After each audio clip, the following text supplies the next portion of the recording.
Insider Networks, by Selman Errol and Michael Lee.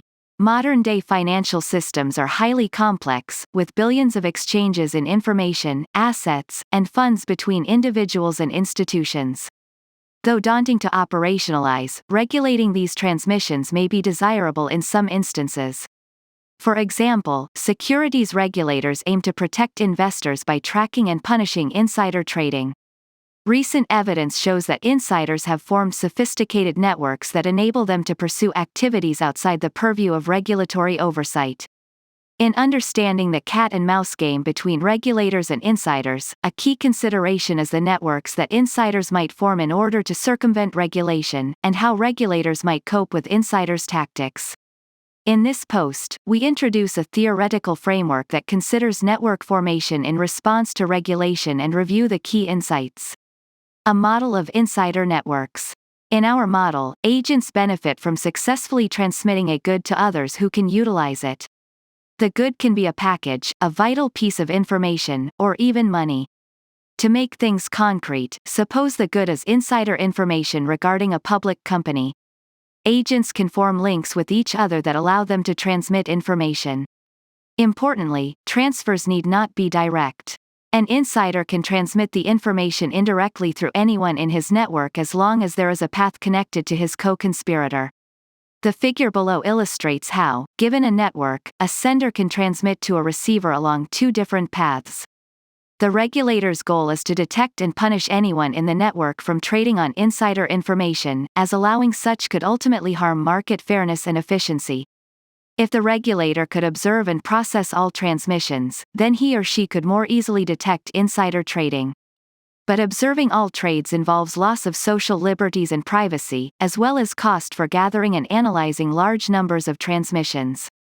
More realistically, the regulator may know the set of potential insiders, and separately monitor financial markets for that set's unusual or suspicious trading activity. Knowing the identities of insiders and monitoring market activity is not, however, enough to successfully prosecute wrongdoers. In order to punish violations, the regulator must be able to uncover direct evidence that an individual suspected of insider trading did in fact obtain non-public information from another insider. That is, the regulator must be able to map the path of transmission between the sender and the receiver of insider information in order to prosecute the guilty parties. Yet the greater the network distance between the alleged perpetrator and an insider, the costlier it is to identify the link between the two. The virtue of regulatory ambiguity. Suppose that an insider, call him Isaac, gained insider information, such as news of his firm's impending merger with an industry competitor. By trading on this information ahead of markets, Isaac could turn a handsome profit. But trading directly is risky. The regulator, who monitors trading activity and knows that Isaac is an insider, would immediately take note. Since it is not hard to verify that Isaac has access to such information, the regulator could swiftly punish Isaac for violating insider trading regulations. Suppose that the regulator enacts a policy to only take enforcement actions on trading activity by insiders. Isaac could in response relay this information to someone else who takes advantage of it. For instance, he could inform a friend, family member, or business partner who could trade on his behalf, and share the profits. This approach would insulate him and his co-conspirator from prosecution.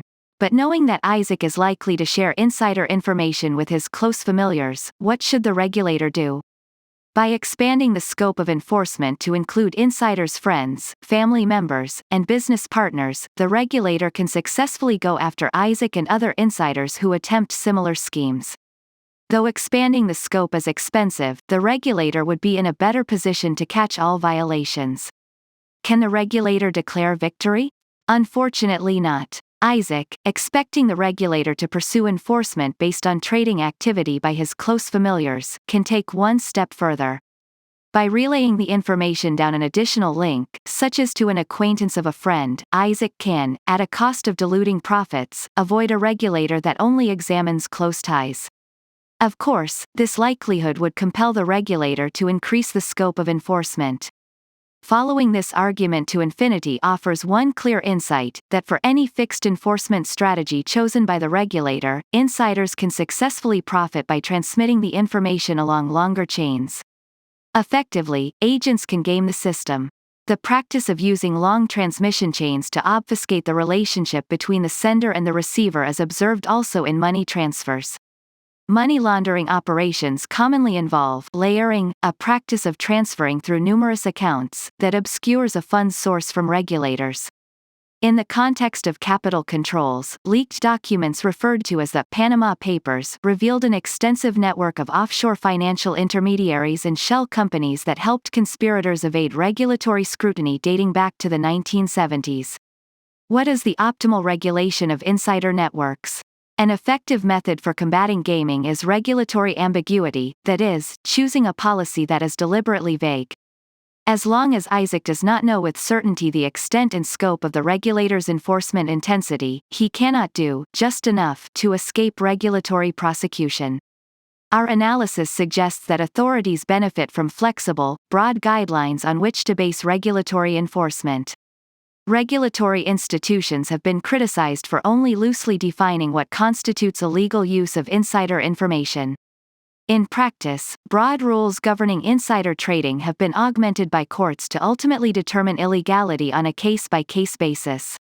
A rationale for using a case-specific approach to determining illegality is clear. In the context of our model, in circumstances where precise regulatory framework necessarily allows for more gaming, agents can easily adjust their strategies to circumvent regulation. In response to regulatory ambiguity, insiders choose to form flexible core periphery networks. First, the network is flexible, in the sense that it makes available to insiders multiple paths through which information can be transmitted to another agent in the network. Second, the network takes a core periphery structure, where agents in the core act as conduits of information on behalf of the periphery members of the network. In doing so, agents form a cost-effective network that ensures that all periphery members have access to a wide set of transmission paths. How does illegal transmission change with greater regulation? Empirical studies have found that, historically, insider information has been shared within tight social networks, such as those that involve familial, social, or geographic ties. Regulatory enforcement in the United States also appears to have become stronger over time. How might regulation affect the structure of insider networks? We extend the model so that agents belong to their respective local social networks. When regulatory enforcement becomes sufficiently strong, agents' information sharing shifts away from their respective social networks and prompts the formation of more centralized and complex insider networks. These networks consist of intermediaries at the core, who are responsible for matching and relaying information between insiders who are otherwise not connected. The next figure provides an illustrative example of how the highly connected core members indirectly connect a large number of periphery members. Expert networks, which have been implicated in insider trading cases in the United States, can be seen as real-life examples.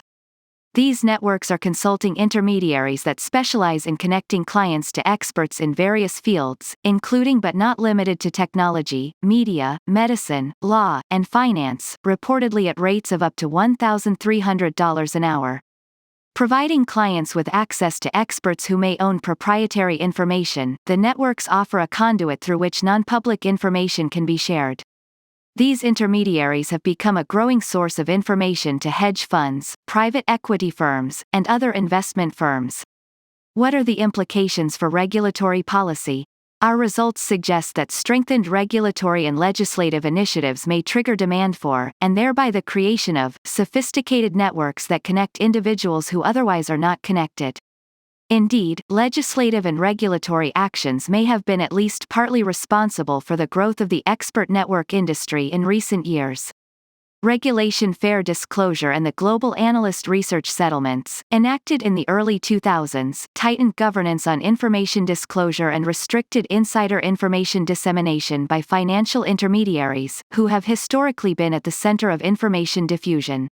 In the political arena, the Stock Trading on Congressional Knowledge Act (STOCK Act), enacted in 2012, imposed restrictions on profiting from private information derived from congressional activity.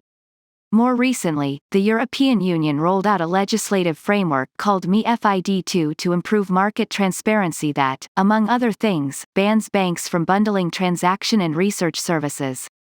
While these actions may succeed at displacing existing channels of information diffusion, they may prompt the formation of networks that aim at undermining the objective of improving market integrity, posing new challenges for policymakers.